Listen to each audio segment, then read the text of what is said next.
যতক্ষণ পর্যন্ত সনদকে জাল মুক্ত করা না হবে ততক্ষণ পর্যন্ত এই দেশের মানুষ গণভোট দিতে যাবে না কেন্দ্রে। মূলটা বাদ দিয়া ঝগড়া চলতেছে গণভোট কবে হবে, গণভোটের আগে যে কি করতে হবে এইটা করো। সংবিধান পরিবর্তন করলো, বিসমিল্লাহির রহমানির রহিম বদলানো যাবে না। আল্লাহর প্রতি আস্থা ও বিশ্বাস, এই মূল নীতি থেকে সংবিধানকে সরানো যাবে না। যদি তা করা হয় জাতি তা মেনে নিবে না। ব্যক্তি জীবন, সমাজ জীবন, শিক্ষা জীবন, সাংস্কৃতিক জীবন, রাজনৈতিক জীবনে তাকওয়া ভিত্তিক নীতিকে অনুসরণ না করলে ব্যক্তির, সমাজ ও রাষ্ট্রের মুক্তির কোনো বিকল্প ব্যবস্থা নাই।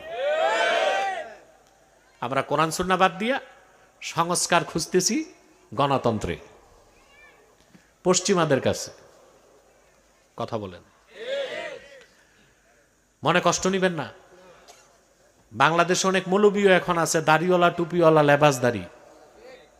ইসলামী রাষ্ট্র ব্যবস্থা বিশ্বাস করে না, গণতন্ত্রের উপর ঈমান আনছে। ঈমান আনছে কিসের উপর? আর ধর্মগ্রন্থ বানাইছে সংবিধান, আর উপাস্য বানাইছে রাষ্ট্রকে। উপাস্য বানাইছে রাষ্ট্রকে, ধর্মগ্রন্থ সংবিধান। কি ধর্মগ্রন্থ সংবিধান? ওনাদের রাজনৈতিক ধর্মগ্রন্থ। সংবিধান ওনারাই বানাইছে। এই পর্যন্ত 17 বার সংশোধন করছে, এখন হবে 18 বার। এই জন্যে গণভোটের আয়োজন চলছে, সনদকে আইনি ভিত্তি দিতে। আপনি কিভাবে গণভোট দিতে যাবেন?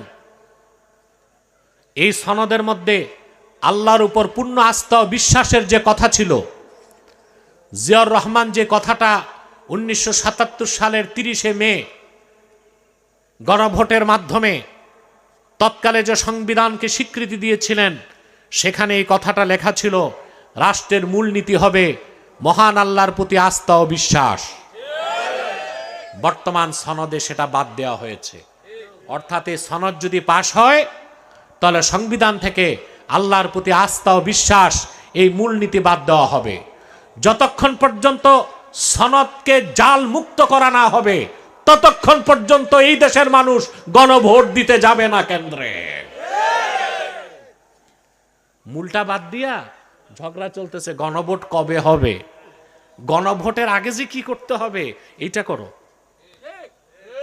সংবিধান পরিবর্তন করলো, বিসমিল্লাহির রহমানির রহিম বদলানো যাবে না। আল্লাহর প্রতি আস্থা ও বিশ্বাস, এই মূল নীতি থেকে সংবিধানকে সরানো যাবে না। যদি তা করা হয় জাতি তা মেনে নিবে না। গণভোট মানে এই না যে যা গণভোটে হবে আর বদলানো যাবে না। গণভোট আগে হয় নাই? 1977 সালে 30শে মে হয়েছে কিনা? কথা বলে না, হয়েছে? তারপর যা ছিল সনদ সংবিধানে বদলানো হয়েছে কিনা? আবার 1985 সালে গণভোট হয়েছে কিনা? কথা বলে না। যা ছিল সংবিধানে বদলানো হয়েছে কিনা? তা আবারও মনে করেন গণভোট হইল, সনদ পাশ হইল, সংবিধান হয়ে গেল, তো 2/3 ভোট যে দল পাবে সংবিধান বদলাতে পারবে কিনা? কথা বলে না। পারবে। তাহলে আমাদেরকে সুতা আর মিথ্যার উপর রেখে দেশকে ধ্বংসের দিকে ঠেলে দেওয়া হচ্ছে। দেশকে বাঁচাতে হলে, সুন্দর রাষ্ট্র পেতে হলে সুন্দর সমাজ লাগবে। সুন্দর সমাজের জন্য সুন্দর পরিবার লাগবে। সুন্দর পরিবারের জন্য সুন্দর মানুষ লাগবে। সুন্দর মানুষের জন্য তাকওয়া লাগবে। আপনাকে সিস্টেম বদলাতে হবে, আর সিস্টেমটা একদিনে বদলানো যাবে না। শিক্ষা, সংস্কৃতি, রাজনীতি, অর্থনীতি সকল ক্ষেত্রে তাকওয়া ভিত্তিক নীতিকে অনুসরণ করতে হবে। শিক্ষা ব্যবস্থায় এমন শিক্ষা থাকতে হবে যার মাধ্যমে আমাদের অন্তরে আল্লাহর ভয় সৃষ্টি হবে।